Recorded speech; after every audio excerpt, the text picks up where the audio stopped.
Hi there, my name is Dave Porteous, and welcome to the first part of my HDR video tutorial.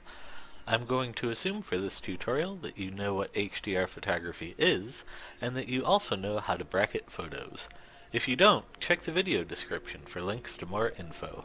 Alternately, there will also be a link in the description to the raw files I'll be using for this series of tutorials, so you can edit along if you would like.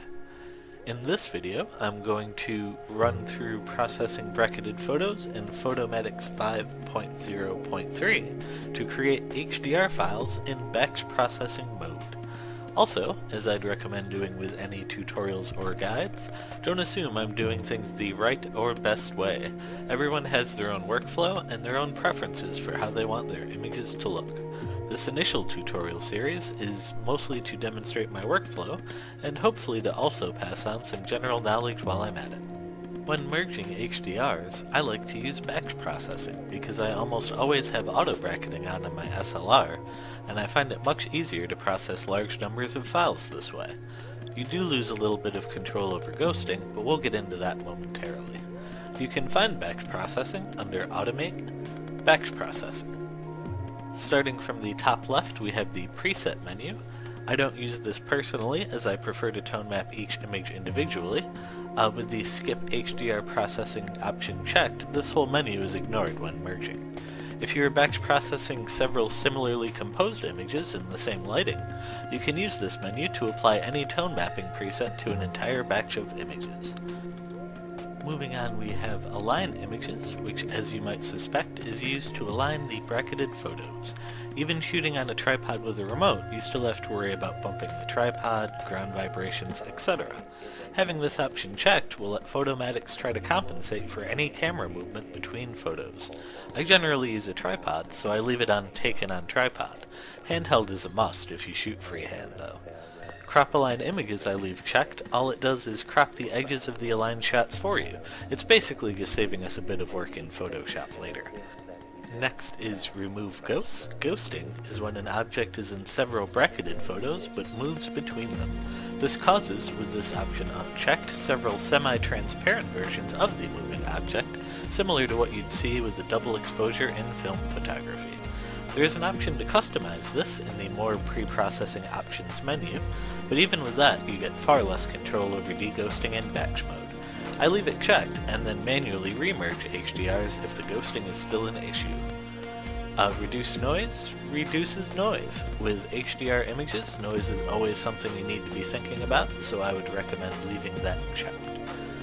Create Intermediary 32-bit HDR file. Makes Photomatix save a .hdr file, so unless you're also using the preset menu and have skip processing unchecked, I would recommend leaving it on. Skip HDR processing, as I mentioned earlier, will keep Photomatix from batch tone mapping, so I leave that checked. Under More Pre-Processing Options, there are advanced settings for all of the options we just went through, along with a few extras. Perspective correction helps with aligning images. I usually leave that checked and at the default. Save aligned output. I've experimented with turning on and off and have not noticed any difference whatsoever. If anyone knows exactly what this setting does, please leave a comment and let me know. Thank you.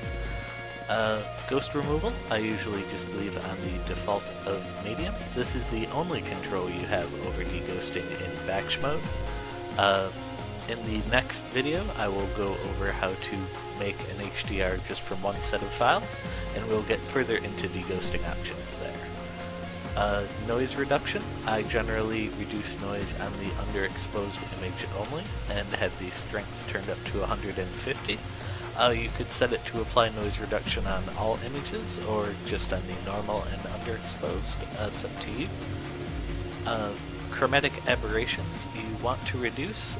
Explaining chromatic aberrations would be its own video, essentially.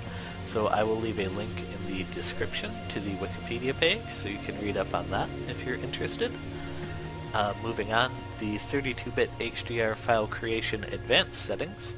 This allows you to manually set the difference in exposure between your bracketed shots. If you are shooting with a digital SLR, or most point-and-shoots even, This information will be included in your file metadata, and you won't need to mess with this at all. If you want to be on the safe side, you can always check it and set the spacing to the spacing that you used for bracketing your photos. Raw conversion settings, the white balance I generally leave as shot. If you feel the need to adjust this at this step of processing, you can.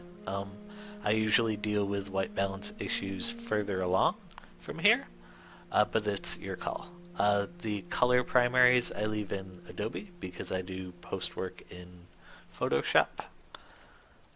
Next is where you can select how many bracketed photos you're using. I generally take 3 photos at 2 EV stops apart. Most of the time that's enough to capture most of the available dynamic range. The advanced selection options are admittedly a little bit confusing. They could theoretically be useful if you arrange your shots in a weird way or don't shoot entirely in HDR. I personally would recommend not messing around with that if you can help it though. As I said, it's a bit cryptic. Moving on to source, here you can either select the folder where the bracketed photos are, if you have a folder that is all bracketed photos in order, which is how I do things, or alternately, you can go to individual files and select sets of files to use. The destination pane will set where and what format you want to save files to. I generally just create in source folder and then delete the .hdr files after tone mapping, but if you'd rather put them in a custom folder, you can set a location for it right there. Under saved processed image, if you are using presets and batch tone mapping, I would highly recommend that you set this to TIFF 16-bit. A 16-bit TIFF will give you the highest image quality moving forward and a bit more editing latitude in Photoshop. Under Save Intermediary 32-bit HDR file as, I use Radiance RGBE. I'm sure that you could use OpenEXR and it wouldn't really make a huge difference either way. Under Naming and Output Options, you can set the way that it names all of the files. I'm happy with the default. You can have it resize the image for you automatically. This is something I prefer to do as a last step, so I leave that unchecked.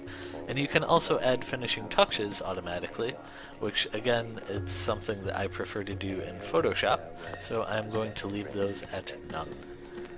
And once you are ready, you would just hit the run button and then wait for the bars to fill up. This concludes the first part of my video tutorial. I hope you found it useful, and in part 2 I'll be covering manually merging an HDR photo.